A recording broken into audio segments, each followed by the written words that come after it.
Bien, vamos a compartir la palabra del Señor y esta semana sí vamos a continuar con nuestro sermón expositivo acerca de la primera carta de Juan.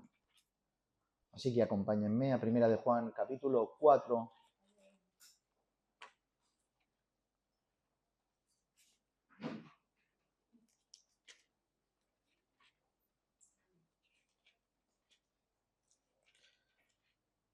Leeremos los primeros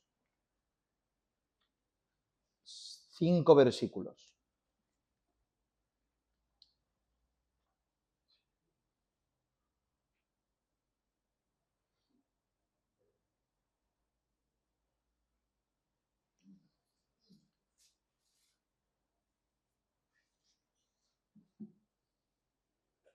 O 6 versículos. Vamos a leer hasta el 6. Hasta el 6. Dice así la palabra del Señor. Amados, no creáis a todo espíritu, sino probad los espíritus si son de Dios, porque muchos falsos profetas han salido por el mundo. En esto conoced el Espíritu de Dios. Todo espíritu que confiesa que Jesucristo ha venido en carne es de Dios. Y todo espíritu que no confiesa que Jesucristo ha venido en carne no es de Dios. Y este es el espíritu del anticristo, el cual vosotros habéis oído que viene y que ahora ya está en el mundo. Hijitos, vosotros sois de Dios. Y los habéis vencido, porque mayor es el que está en vosotros que el que está en el mundo. Ellos son del mundo, por eso hablan del mundo, y el mundo los oye. Nosotros somos de Dios. El que conoce a Dios nos oye. El que no es de Dios no nos oye. En esto conocemos el espíritu de verdad y el espíritu de error. Amén a su palabra. Amén a su palabra. Gloria al Señor. Gloria al Señor. Bien, ustedes préstenme atención a mí y seguimos haciendo el culto al Señor. Amén. Gloria al Señor. En el sermón anterior, si recuerdan y hacemos un poco de memoria, atendimos lo concerniente a la parte donde Juan... ¿Estamos aquí, sí? Gloria al Señor. Es importante estar aquí. Decía que atendíamos lo concerniente a la parte donde Juan consuela los corazones tanto de los destinatarios de la carta como los corazones de todos los que se encuentran con esa porción de las Escrituras, lo que nos incluye a nosotros. Y lo hace de la manera más absoluta y contundente posible, diciendo que si tu corazón te reprende, mayor que tu corazón es Dios. O sea, si tu corazón te dice cosas raras, te insinúa cosas raras, si tu corazón se alinea con tu carne con Satanás que te acusa y te dice que no eres hijo de Dios, que no eres suyo, si tu corazón te reprende y te pone mal, quiero que sepas que tu corazón no concluye nada, porque mayor que tu corazón es Dios. Orientando así los corazones desviados, los corazones que están turbados por esos pensamientos que en ocasiones llegan a nuestra vida como creyentes, haciéndonos creer que no somos algo que en realidad sí que somos, porque no somos salvos por nuestros esfuerzos, somos salvos por Cristo. En el día de hoy, en el que estrenamos capítulo 4, nos encontramos nuevamente con consejos vitales para la salud espiritual y vida de todo hijo de Dios. Y estos consejos y directrices tienen que ver concretamente con los falsos profetas que nos vamos a encontrar y que se han visto y nos hemos encontrado a lo largo de la historia. Por tanto, lo que veremos en esta tarde, de una manera lo más breve posible, tiene que ver con esa misma realidad. Versículo 1. Amados, no creáis a todo espíritu, sino probad los espíritus si son de Dios, porque muchos falsos profetas han salido por el mundo. Como pueden ver, los términos que leemos en toda esta porción de las Escrituras y en este versículo 1 ya los hemos atendido de alguna o de otra manera. Así que simplemente vamos a intentar repasarlos, refrescarlos y hablar alguna que otra cosa que nos pueda enriquecer nuestra alma en esta tarde. En primer lugar, nos habla de espíritus. Probad los espíritus. En cuanto a esto, ya vimos anteriormente cómo, dependiendo del contexto, así es como debemos entender esta palabra, espíritu. No es lo mismo hablar de espíritus en un contexto de ángeles y demonios, como por ejemplo nos podemos encontrar en Marcos capítulo 1, versículo 23, donde dice, pero había en la sinagoga uno de ellos, un hombre con espíritu inmundo que dio voces. Esto concretamente está hablando de una hueste espiritual, en esta ocasión un espíritu inmundo, algo que no es tangible. No es lo mismo hablar de esto que de la manera en la cual aparece la palabra espíritu en el contexto que tenemos delante en nuestra porción de las Escrituras de hoy. Probad los espíritus. Ya que mientras que los dos utilizan la misma expresión y terminología, uno señala a una entidad espiritual incorpórea e intangible y la otra menciona a una persona tangible de carne y hueso. ¿Entienden? Por tanto, el contexto nos da la interpretación de la misma palabra. Por eso se tiene que escudriñar la escritura como corresponde. En ocasiones las escrituras utilizan, en bastantes ocasiones, utilizan la palabra espíritu tanto para señalar a la persona como señalar la intención de la persona. Primera de Corintios, capítulo 2, versículo 11, dice, porque ¿quién de los hombres sabe las cosas del hombre sino el espíritu que está en el hombre? El espíritu que está en él. Proverbios 16, 2 dice, todos los caminos del hombre son impíos en su propia opinión, pero el Señor pesa los espíritus. Hablando de la intención de las personas. Gálatas capítulo 6, versículo 18 dice, hermanos, la gracia de nuestro Señor Jesucristo sea con vuestro espíritu. Amén. No desasociando al espíritu de lo que somos y al espíritu de nuestra propia intención. Y así es como lo presenta la Escritura. El texto que tenemos hoy delante, con esa misma mención, pretende señalar lo mismo, tanto la persona como la intención de la persona. Probad los espíritus, probad a la persona y probad la intención de la persona. Amados, no creáis a todo espíritu, sino probad los espíritus si son de Dios, porque muchos falsos profetas han salido por el mundo. Este texto señala concretamente al profeta como el sujeto a tener en cuenta y a ser probado. Muchos falsos profetas han salido por el mundo. Y como saben, hay 1000 menciones similares en las Escrituras respecto a estas advertencias de aquellas personas que vienen con información que tienen que ser probadas, concretamente los que vienen desde la cabeza, desde el liderazgo. Mateo capítulo 7, verso 15 dice, guardaos de los falsos profetas que vienen a vosotros como con vestidos de ovejas, pero por dentro son lobos rapaces. En 2 de Pedro capítulo 2, versículo 1 dice, porque hubo también falsos profetas entre el pueblo, como habría entre vosotros falsos maestros que introducían encubiertamente herejías destructoras y aún negarán al Señor que los rescató, atrayendo sobre sí mismo destrucción repentina. ¿Lo notan?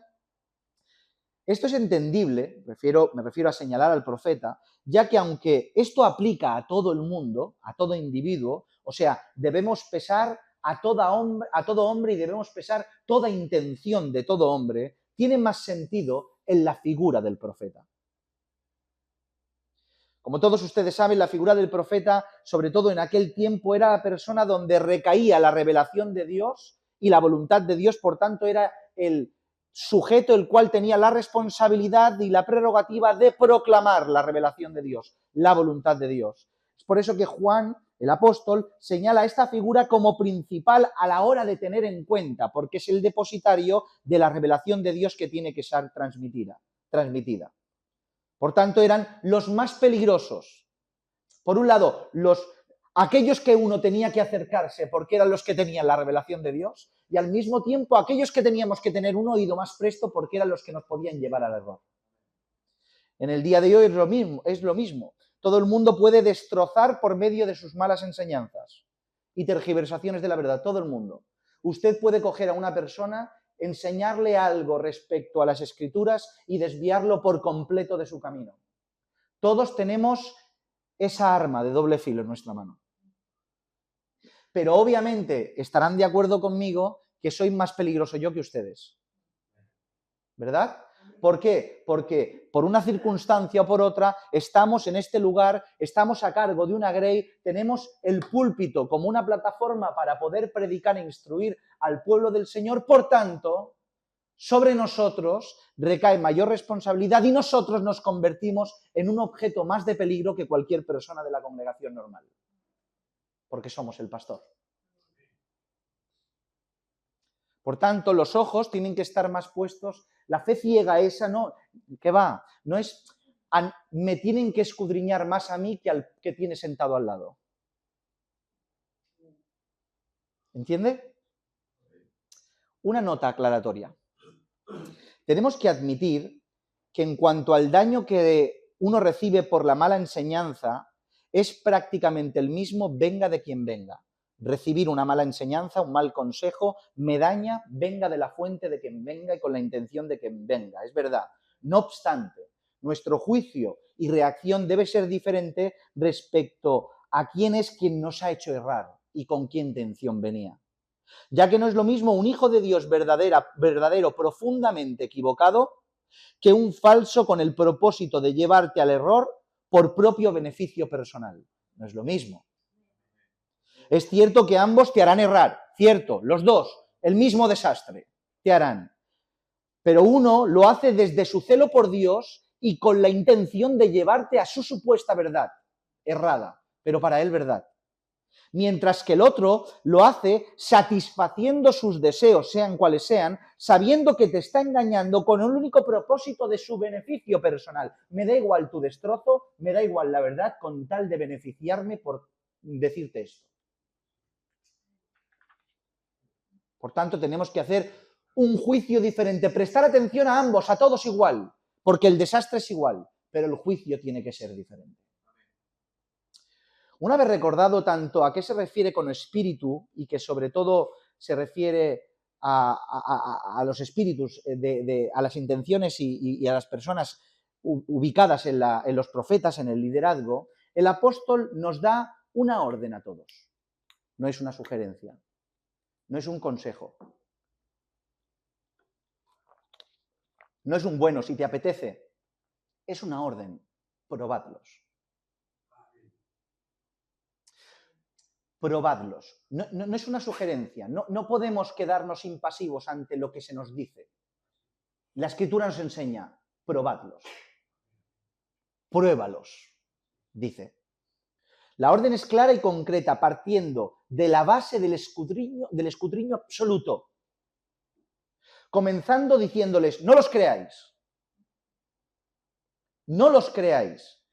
Y esto no necesariamente es un llamado general a la desconfianza, y sobre todo cuando estamos hablando de la relación de la iglesia y del pastor. No te está diciendo no creas a tu pastor, sino escúchalo atentamente. Está hablando sobre todo en un contexto de una sospecha sobre alguien nuevo que no conoces. Lo escuchas y dices, vamos a probarlos, ¿no? Pero esto no necesariamente es como decía, un llamado general a la desconfianza, sino más bien que cuando viene alguien que no conoces a hablarte de temas sin principios relacionados con las Escrituras, no podemos desatender nuestro oído y bajar nuestra señal de prudencia, sino todo lo contrario.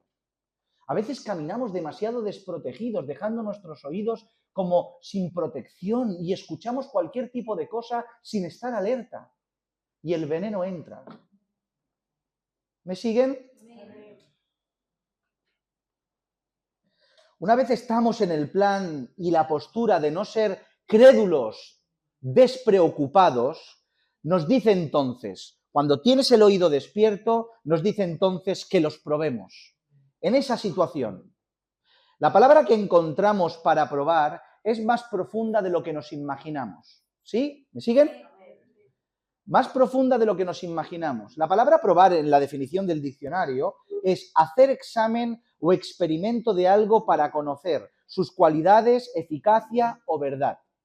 También significa demostrar la verdad o certeza de algo por medio de razones, argumentos o pruebas. Eso es probar algo.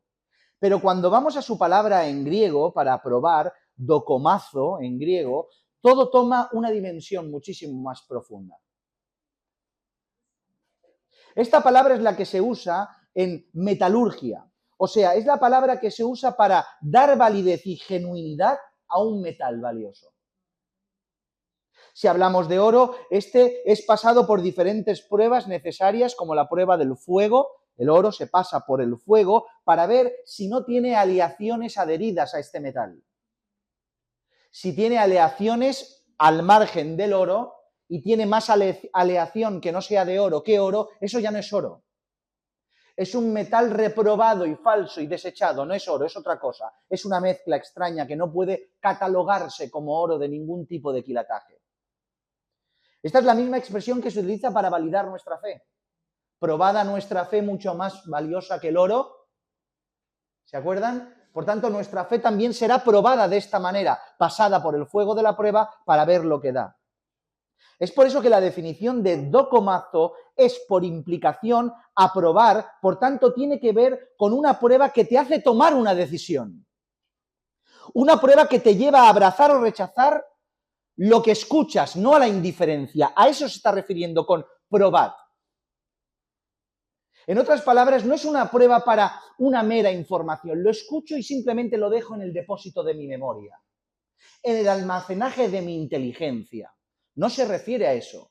La palabra docomazo, probar, tiene que ver con una prueba que uno hace a lo que escucha que le lleva a tomar una decisión. Me hablan y en base a lo que me hablan reacciono. O lo rechazo y sigo en obediencia a lo que dice el Señor, o lo abrazo y desobedezco al Señor abrazando la mentira que me han dicho.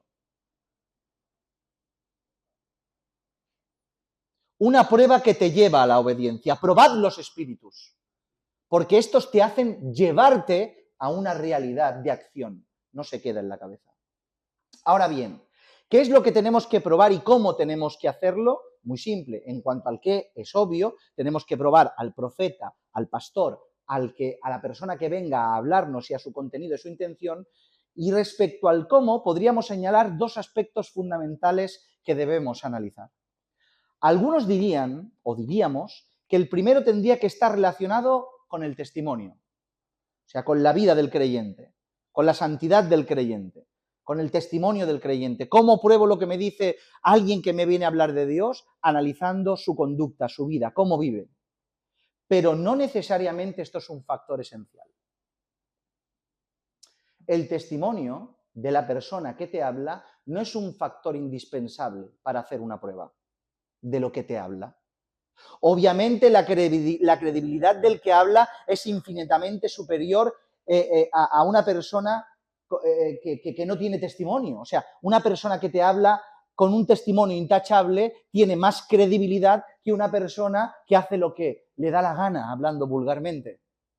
Uno prestará más oído a una persona que da ejemplo, que vive según lo que habla, que guarda testimonio, que tiene caridad, etcétera, etcétera, que una persona que está por ahí haciendo el gamberro. Obviamente tiene más credibilidad, pero no es determinante.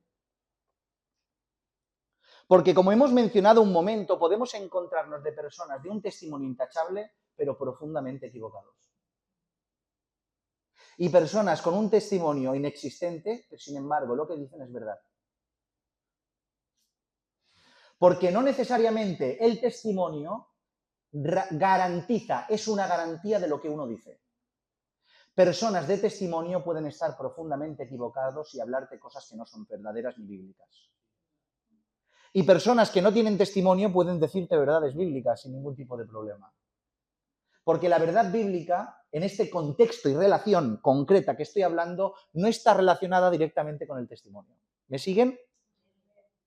Ya Jesús dijo en cierta ocasión en Mateo capítulo 23, versículo 2 y 3, en la cátedra de Moisés se sientan los escribas y los fariseos. ¿En qué contexto estaban los escribas y fariseos? Eran falsos, eran sepulcros blanqueados, era toda una pamplina lo que hacían, era toda una conveniencia, manipulando la sinagoga y manipulando el templo. Simplemente incrementaban mandamientos de hombres para su propio beneficio, asolaban las casas de las viudas. A esos fariseos, a esos escribas estaba dirigiendo Jesús. Y dice, en la cátedra de Moisés se sientan los escribas y los fariseos. Así que, dice, todo lo que os digan que guardéis, guardadlo y hacedlo.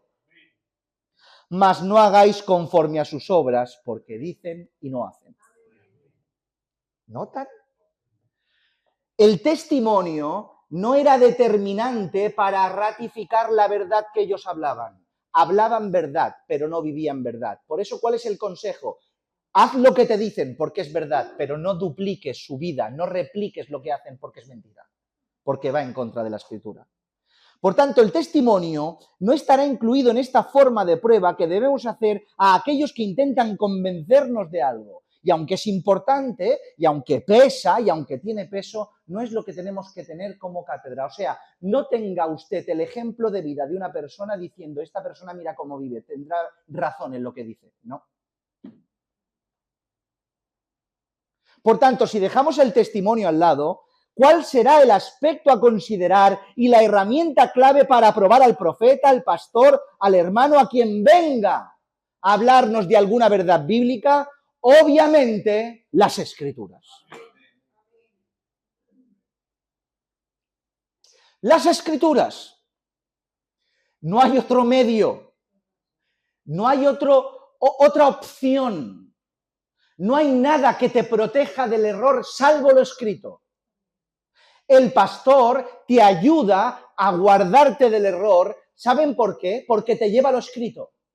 Cuando un pastor te habla de sí mismo y de él y de su concepto subjetivo de la situación, no te lleva lo escrito. A veces igual por casualidad puede acertar, pero probablemente se equivoca, porque lo único inerrante, infalible, perfecto, santo, puro y bueno es las Sagradas Escrituras. Las Escrituras son el único medio infalible para cerciorarnos de aquello que nos dicen está en lo cierto o está en lo equivocado. Solo en ellas encontramos las respuestas y la confirmación a todas las incógnitas.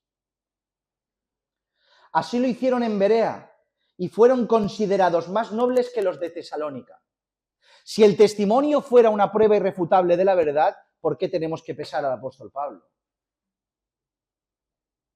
El apóstol Pablo viene a predicar, pero los de Berea no hicieron como los de Tesalónica, sino que comparaban con las Escrituras todo lo que Pablo les decía y fueron considerados más dignos estos que los de Tesalónica. Porque aunque Pablo era un apóstol de Jesucristo, un hombre de testimonio que fue en contra de todo lo que antes perseguía, o sea, que iba a favor de todo lo que antes perseguía, pesaron lo que decía Pablo no por el testimonio de Pablo, sino por la Escritura.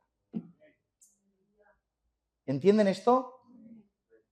Segunda de Timoteo 3, 16, 17 dice, toda la Escritura es inspirada por Dios. Es ahí donde tenemos que mirar. Útil para enseñar, para redarguir, para corregir, para instruir en justicia, a fin de que el hombre de Dios sea perfecto, eternamente preparado para toda buena obra. Segunda de Pedro 1, 19, tenemos también la palabra profética más segura, a la cual hacéis bien a estar atentos como a una antorcha que alumbra el lugar oscuro hasta que el día se esclarezca y el lucero de la mañana salga en vuestros corazones. Salmo 119, 160, la suma de su palabra es la verdad. Su Escritura, esa es la verdad. Ahí es donde no hay error y ahí es donde debemos buscar la verdad.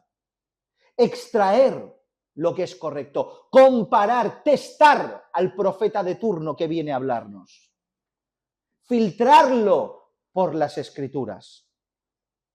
Pero hay un segundo aspecto que está relacionado, pero lo vamos a poner como un segundo aspecto que tenemos que tener en cuenta. Y este tiene que ver con el propósito y la intención del que nos está hablando y nos quiere convencer de algo. El propósito, intención, el espíritu del que viene a hablarnos. Esto de juzgar la intención puede sonarles confuso, sobre todo los que recuerdan que hemos enseñado ya que tenemos prohibido por las Escrituras juzgar las intenciones del corazón. Es prerrogativa divina. El Señor no nos ha dado a ninguno rayos X. Tengo discernimiento, vi ayer por la tarde y sé tú. No tenemos, eso no funciona así. Nosotros tenemos que juzgar la obra, no la intención. La obra. No tenemos licencia en este caso para juzgar la intención del corazón. Dice 1 Corintios capítulo 4 versículo 5. Así que no juzguéis nada antes de tiempo, hasta que venga el Señor, el cual aclarará también lo oculto de las tinieblas y manifestará las intenciones de los corazones, y entonces cada uno recibirá su alabanza de Dios. Y por otro lado nos dice que por sus frutos los conoceréis. El justo juicio que debemos hacer es en base no a la intención. Yo no sé lo que tienes dentro. Puedo sospecharlo, pero no lo sé. Te juzgo el fruto. No obstante, lo que estamos intentando explicar aquí no es contrario a este principio que no se puede transgredir ni saltar, ya que no nos estamos refiriendo a juzgar algo que no vemos, sino que juzguemos la intención precisamente por algo que sí que podemos ver. Tus palabras me revelan tu intención. No juzgo lo que no veo, juzgo tu intención por medio de lo que tú me dices, por medio de lo que me aconsejas, por medio de aquello de lo que me quieres convencer. ¿Me sigue? Recuerda lo que dice la Escritura en Deuteronomio capítulo 13, versículos del 1 al 3, lo hemos leído tantas veces. Cuando se levantara en medio de ti profeta o soñador de sueños y te anunciare señal o prodigios y se cumpliera la señal o prodigio que él te anunció diciendo, vamos en pos de dioses ajenos que no conociste y sirvámosles, no darás oído a las palabras de tal profeta ni a tal soñador de sueños, porque el Señor vuestro Dios os está probando para saber si amáis al Señor vuestro Dios con todo vuestro corazón y con toda vuestra alma. Podemos ver tres cosas muy claras en esta porción de las Escrituras. La primera es que todo lo que los profetas y los soñadores de sueños hacían y soñaban, dice que se cumplían. Cuando todo profeta y soñador de sueños profetice y sueña y se cumpla, partimos de la base de un profeta que te dice algo y se cumple, y de un soñador de sueños que interpreta o sueña o te habla y también se cumple. Estamos hablando desde la partida de que se cumple lo que te dicen, que es cierto lo que profetizaron. Pero aquí tenemos la segunda cuestión. Es que después de que se cumpliera, se ha cumplido, es verdad, te dijo, pasará esto y pasó. Después de que se cumpliera, revela su verdadera intención. Vayamos en pos de dioses ajenos que no conoces y sirvámosles. Y la tercera es que nosotros, a pesar de que se cumpla, como nos revela su intención, nos da una orden. No haremos caso, no pondremos oído a las palabras de dichos hombres. Por tanto, tenemos en una sola porción de las Escrituras todo el contenido necesario para comprender lo que estamos intentando decir. Y es que porque alguien te hable verdad que se cumpla, cuando te concluye con cuál es su propósito y te revela la intención, todo lo que se te dijo al principio se tiene que dejar aparte, porque te reveló la intención, no haré caso a lo que me dice. Que aunque aquella persona que nos venga a hablarnos de algo respecto a las Escrituras y que todas ellas en un 99% sean verdad, ahora ya no estamos con el profeta, estamos con alguien que te habla de la Escritura, el 99% te hable de verdad, si después de su elocuente explicación nos revela su verdadera intención, no haremos caso a lo que nos está diciendo, ya que hemos descubierto su corazón. Les pongo un ejemplo. Imagínense que viene alguien, les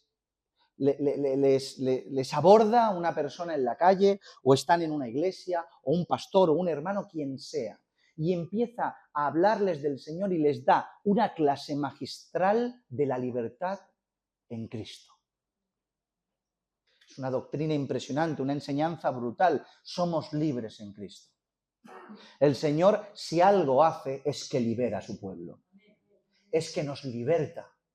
Y después de darte una clase magistral desde Génesis a Apocalipsis, hablando de que somos libres en Cristo Jesús, cuando concluye todo lo que te explica al 100% en la palabra, ya ni al 99%, al 100% perfecto, su conclusión es llevarte al libertinaje. Como eres libre, vayamos a pecar. Él nos ha hecho libres. Como eres libre, no pasa nada, eres libre. Puedes hacer lo que quieres, el Señor te libertó. Yo esto lo he escuchado, ¿eh?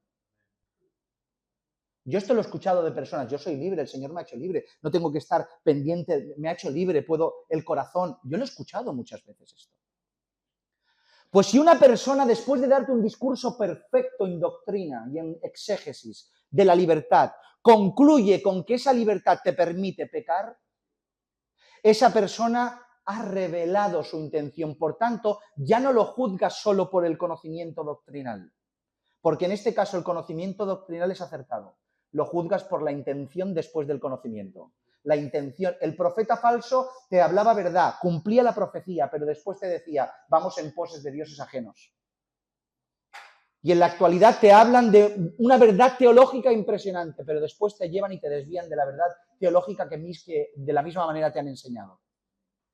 Por tanto, lo juzgamos con la Escritura, pero también los juzgamos con la intención. ¿Me siguen? ¿Seguro? Descubrimos su intención no porque intentamos mirar su corazón, sino porque nos la revela por su propia declaración. En este caso la intención, caso concreto, la intención es demasiado obvia para pasarla por alto, ya que están atentando nada más y nada menos contra la persona de nuestro Señor Jesucristo, con la aberrante afirmación de que el Hijo de Dios no había venido en carne. Hacer tal afirmación es ir en contra de todo lo que tiene que ver con la persona de Cristo en todos sus aspectos. Estos falsos profetas podían venir y hablarte impresionantemente de la figura de Cristo en ciertos aspectos y no errar en nada. Pero después se revela su espíritu. Confiesan que Jesucristo no ha venido en carne. Negar eso es negar su humanidad. Negar eso es negar su divinidad. Negar esa realidad es negar su mesianidad. Y en un solo versículo, o más bien en dos o en tres, lo podemos demostrar, ya que cómo empieza el Evangelio de Juan, en el principio era el verbo era con Dios y el verbo era Dios. Y el versículo 14 dice que este verbo se hizo carne. Divinidad, humanidad y cumpliendo el rol de su mesianidad. En el cumplimiento y determinado tiempo establecido, Jesús, el verbo de Dios, nació de mujer y bajo la ley. Por tanto, decir que Jesucristo no ha venido en carne es lo mismo decir que Jesucristo no es el Mesías prometido por las Escrituras. Es por eso que los versículos que le siguen dicen de la siguiente manera lo siguiente. Valga la redundancia. En esto conoced, versículos 2 y 3, en esto conoced del Espíritu de Dios. Todo espíritu que confiesa que Jesucristo ha venido en carne no es de Dios. Lo vuelvo a repetir. En esto conoced el Espíritu de Dios. Todo espíritu que confiesa que Jesucristo ha venido en carne es de Dios. Y todo espíritu que no confiesa que Jesucristo ha venido en carne no es de Dios. Y este es el espíritu del anticristo, el cual vosotros habéis oído que viene y que ahora ya está en el mundo.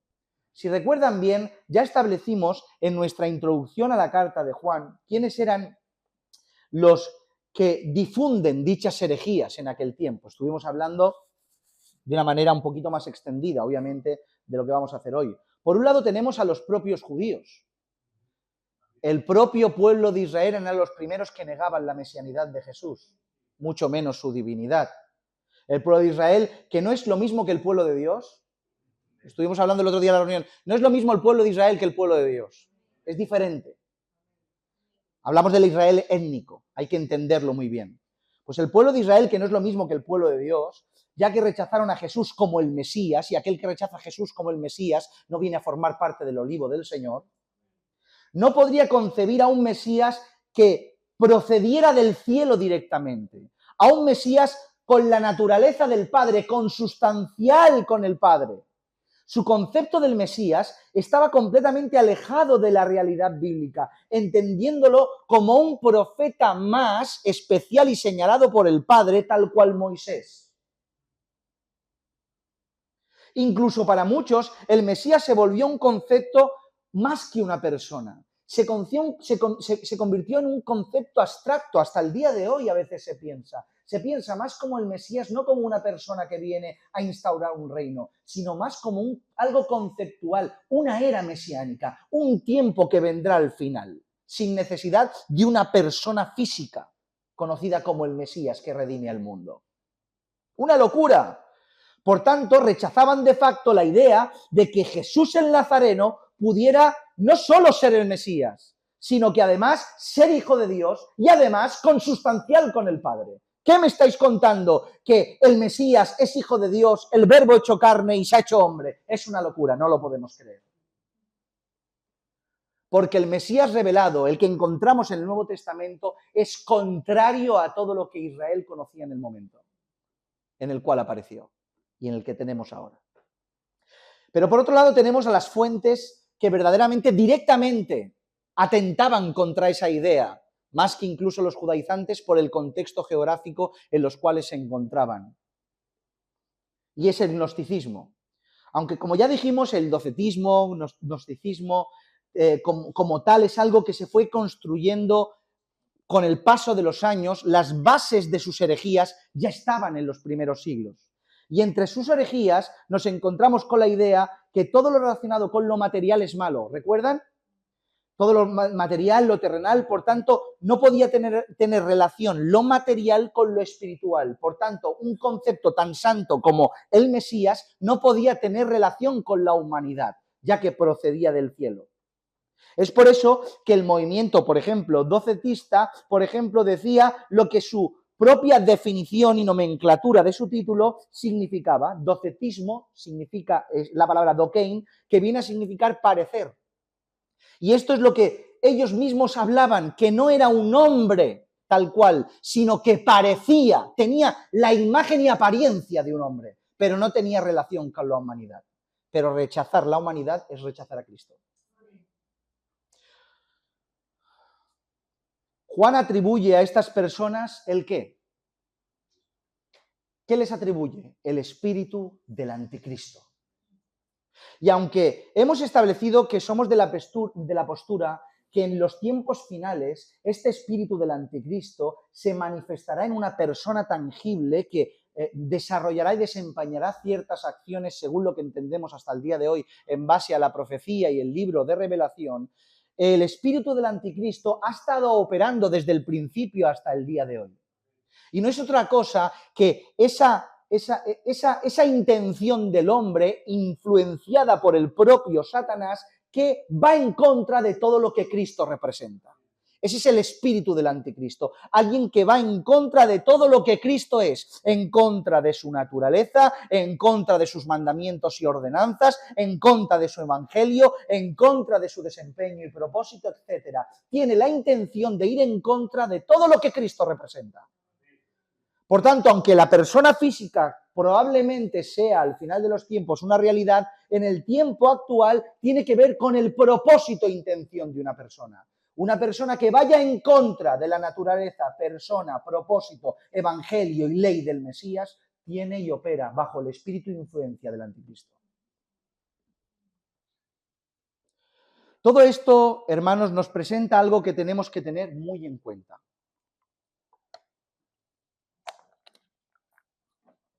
Y este es el aspecto final a resaltar en esta tarde. Algo que tenemos que tener muy en cuenta.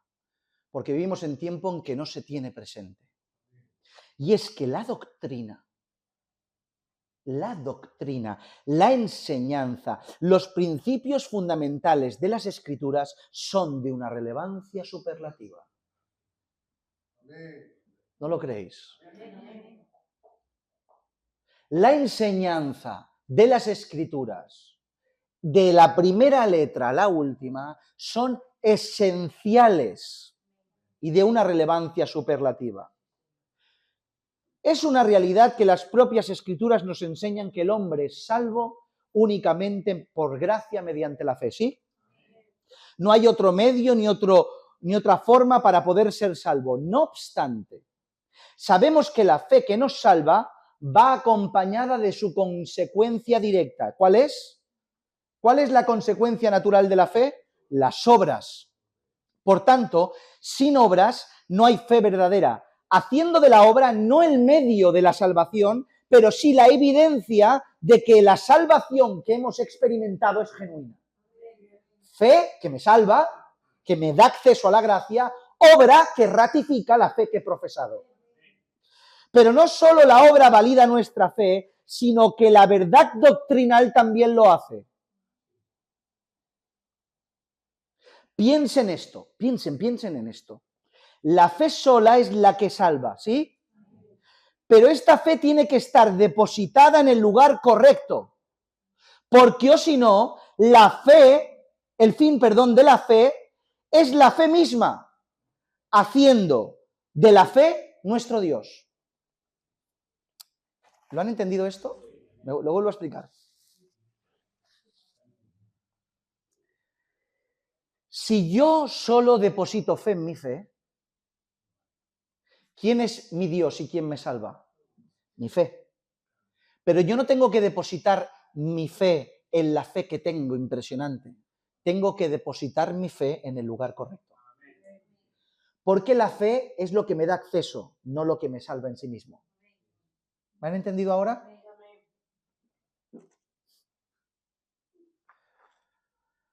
Si esto fuese así, si la fe por sí misma, en sí misma salvara, cualquier persona que deposita fe genuina en algo sería salvo. Esto es universalismo. Esto lo predica parte del catolicismo romano. El universalismo. Ellos creen. Son hijos de Dios todo el mundo. Su fe les salva, creen. Pero si esto fuera así, todo el mundo sería salvo. Hindúes, budistas, musulmanes que se inmolan. Vaya si tienen fe. ¿Por qué? Porque la cantidad de fe sería la garantía de su salvación. Pero la fe no es Dios. Dios es Dios. Pero la diferencia entre ellos, los cristianos y nosotros, no es la cantidad de fe que manifestamos, sino dónde es que la depositamos. Y no es en otra cosa, en otra persona que la persona divina de nuestro Señor Jesucristo. Puede ser que mi fe sea débil, que a veces flaqueen mis piernas, que en ocasiones cometa pecado, pero si mi fe está depositada en la persona divina del Hijo de Dios, la gracia me sostiene. Porque no se trata de la cantidad de la fe, se trata de dónde la tengo depositada. En aquel que murió y resucitó por mí. Es por eso que la doctrina, que la enseñanza, que conocer la verdad de las Escrituras se convierte en un factor fundamental para nuestras vidas. No es solo fe, tienes que saber en qué crees. ¿A ustedes les han dicho alguna vez por la calle, cuando han hablado con alguna persona de otra religión, tenemos el mismo Dios, se llama diferente, pero es el mismo Dios? Es mentira, no es el mismo Dios. No es el mismo Dios, no es el mismo Dios, son dioses diferentes. ¿Por qué? Porque son dioses que se mueven de diferente manera, hablan de diferente manera, te enseñan de diferente manera, te dicen que camines por diferente... Son dioses diferentes, no son los mismos dioses. Para nosotros, obviamente, el Dios del verdadero es único Dios omnipotente, es el Dios de Abraham, de Isaac y de Jacob.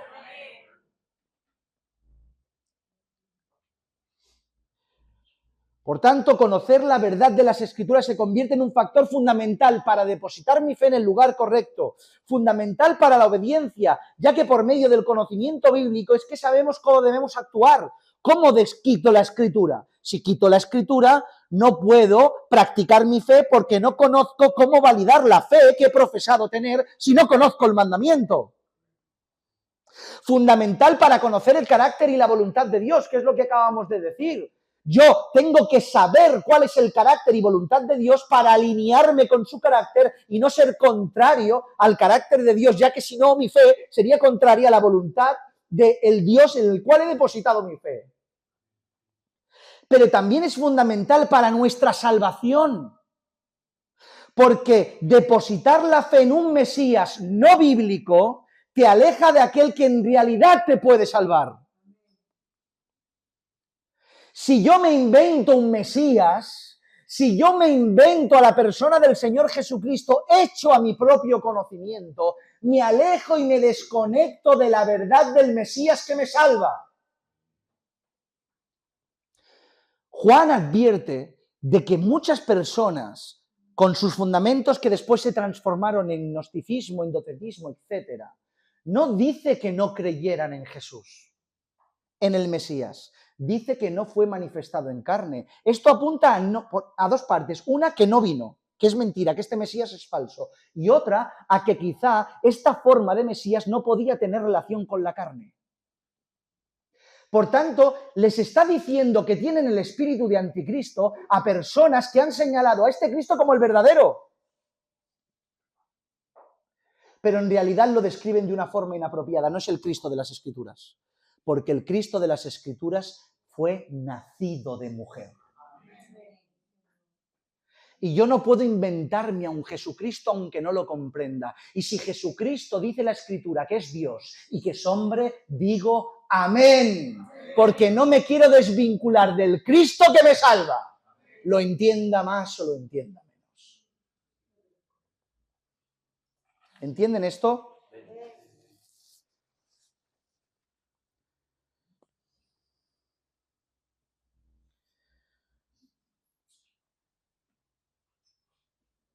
Y es por eso que Juan salta de hablarnos del corazón en el capítulo 3 y de alentarnos a hablarnos de la importancia de la doctrina en el capítulo 4. ¿Cómo va saltando, eh? Mayor que tu corazón es Dios. Y ahora te dice, escucha, parafraseando y entre líneas, escudriña la doctrina. Analiza los falsos profetas. Atiende a lo que es Cristo de verdad. Te lleva a la Biblia. En estos últimos versos que tenemos delante, los últimos que analizamos ya muy rápidamente en el día de hoy, nos encontramos sobre todo con una rotunda declaración y por otro lado con una verdad que en parte aterra y en parte mueve nuestro corazón en agradecimiento. La declaración es la siguiente, rápidamente: hijitos, vosotros sois de Dios. Amén.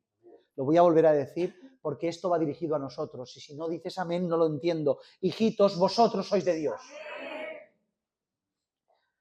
Y los habéis vencido, porque mayor es el que está en vosotros que el que está en el mundo.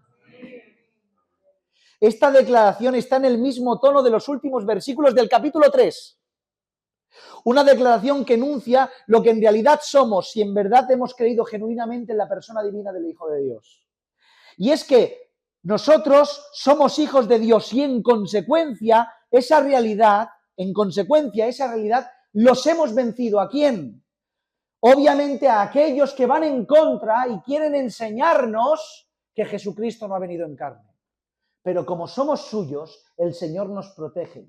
Somos de Él y los vencemos en consecuencia, porque aquellos que son de Él no pueden ir en contra de aquel que los salvó. Porque el que está con nosotros es mayor que los que están en el mundo. Y la verdad que aterra, esta es la declaración, pero la verdad que aterra y al mismo tiempo mueve nuestro corazón en agradecimiento es la que tenemos en el último versículo. Escuchen bien. Versículo 5, el penúltimo. Ellos son del mundo. Por eso hablan del mundo y el mundo los oye. Nosotros somos de Dios. El que conoce a Dios nos oye. El que no es de Dios no nos oye. En esto conocemos el espíritu de verdad y el espíritu de error. Este versículo nos revela una realidad que aclara lo que nos encontramos en nuestro día a día. En nuestro día a día.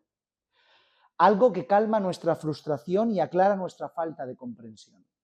Y les digo, y a lo que me estoy refiriendo es que cómo es posible, a ver si a ustedes les ha pasado, que a pesar de presentar el Evangelio de forma correcta, respetuosa, a pesar de mostrar nuestra forma de vida desde la coherencia, no es que vayas proclamando lo que haces, vienen a preguntarte por qué haces ciertas cosas, por qué te apartes de otras cosas, y tú das una explicación coherente, respetuosa, entendible, bíblica, cabal, razonable, explicas, te postulas de una forma adecuada.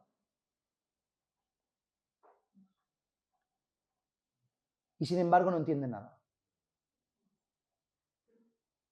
¿Cómo es posible que esto ocurra? ¿Y por qué haces esto? Y no es que le des explicaciones a todo el mundo, porque no todo el mundo se merece explicaciones, ni merece la pena hablarlo. Pero hay a veces que sí que te encuentras con personas que te preguntan y merecen, por el respeto y educación y el lugar y el contexto, una respuesta. Y les hablas desde la Biblia, desde la coherencia, desde la lógica, desde la razón, y no saben lo que les estás hablando. No entienden nada. Como si les hablaras en otro idioma. Y uno acaba frustrado y dice, pero ¿qué pasa aquí? Esto produce por nosotros frustración a la vez que incomprensión. ¿Acaso no me he explicado bien? ¿Acaso es que se me escapa algo que no entienda? ¿Acaso es que el Señor no me acompaña con su espíritu para convencer? Y recae una serie de cargas sobre nosotros porque nos hemos explicado todo lo mejor posible, hemos enunciado el evangelio que vivimos y practicamos de una mejor manera posible y no han entendido nada. No es que te den un contraargumento, sino que como si les hablaras en otro idioma. Pero de ninguno de estos pensamientos acierta en lo que está sucediendo en realidad, porque no se trata de nosotros, ni de cómo nos explicamos, ni cómo predicamos el evangelio, ni de cómo estamos intentando señalar bíblicamente y coherentemente nuestra forma de vida. Se trata de que les es imposible escuchar. Les es imposible escuchar. No están en la misma sintonía, escuchan ruido, interferencias, no palabras, y menos a Dios. Este verso que tenemos delante nos presenta una realidad y la realidad es la siguiente. Los del mundo, escucha bien, solo pueden hablar cosas del mundo y solo se entienden entre ellos. Nosotros sabemos lo que dicen porque salimos del mundo. Ellos no saben lo que nosotros decimos porque nunca han estado aquí. Y ellos se entienden entre ellos, se hablan sus galimatías desde el mundo y entienden. Nosotros los entendemos, estábamos ahí, sabemos de qué hablan. Pero cuando hablamos nosotros o les hablamos, no entienden nada. No saben lo que estamos hablando, no pueden escuchar. Esta verdad la encontramos en muchos lugares en las Escrituras que nos faltaría tiempo para poder analizarlas. Me permiten un poco más, recta final.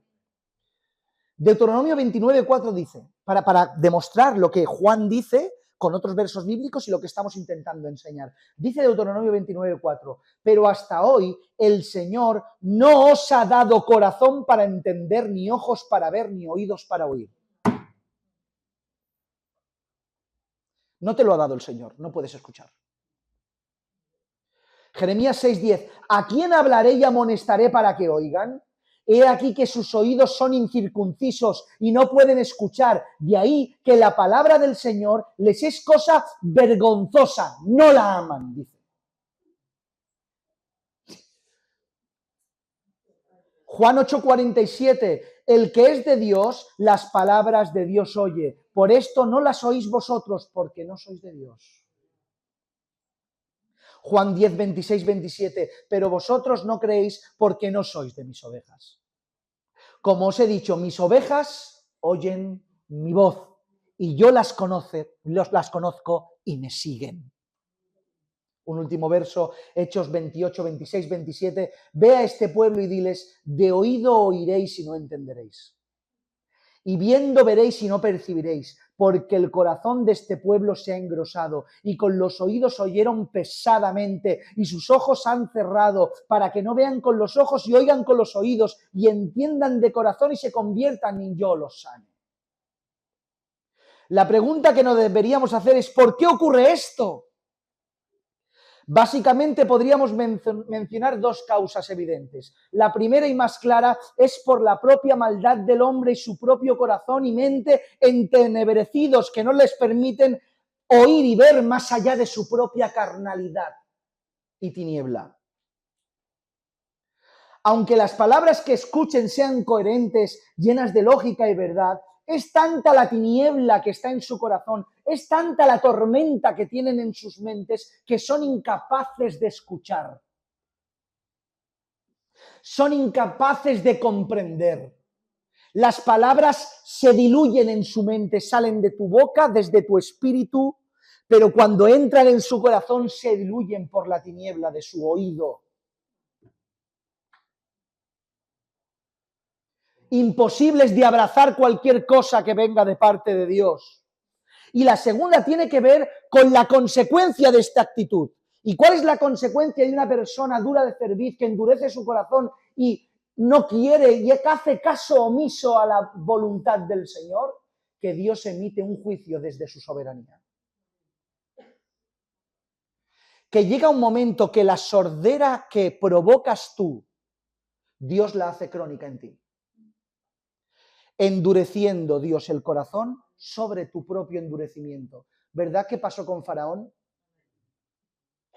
Dios al final endureció el corazón de Faraón en base al propio endurecimiento del mismo. Tenía el portento, el milagro, la verdad, al Dios de Israel por mano de un hombre con un palo. Y él no quería. Veía el problema, lo quería liberar al pueblo, pero después se arrepentía endureciendo su corazón hasta que Dios endureció el corazón de Faraón. Hizo crónico el propio mal que él se generó.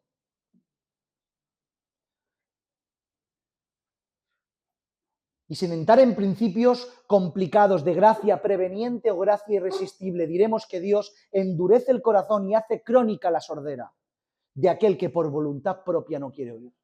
¿Acaso se creen que rechazar de continuo lo que Dios habla sale gratis? ¿Que estamos repartiendo caramelos del supermercado? Es Dios extendiendo su mano. Y la gente y el mundo la rechaza. ¿Dios se va a quedar indiferente? De ninguna manera. Por tanto, concluimos. Hemos llegado hasta el verso 5, es igual. Que no se trata de cómo nos explicamos nosotros, no se trata de nuestra forma de vida ni de nuestro mensaje, que nuestro mensaje no contenga verdad. No se trata de que no seamos coherentes, se trata de que no pueden escucharte, de que no te entienden. Pero esto es una verdad que por un lado aterra, porque fíjense la gravedad del juicio de Dios, pero por otro lado me doblega mi corazón a la alabanza. ¿Por qué? Porque ¿quién soy yo, Señor, por haberte escuchado? ¿Quién soy yo, Señor, para que hayas abierto mis oídos? ¿Quién soy yo, Señor, para que hayas abierto mi corazón? ¿En qué momento hice algo, Señor, para quitar el velo de mis ojos? ¿Saben cuál es la respuesta? Nunca hicimos nada. Dios nos salvó por pura gracia, mediante los méritos de nuestro Señor Jesucristo.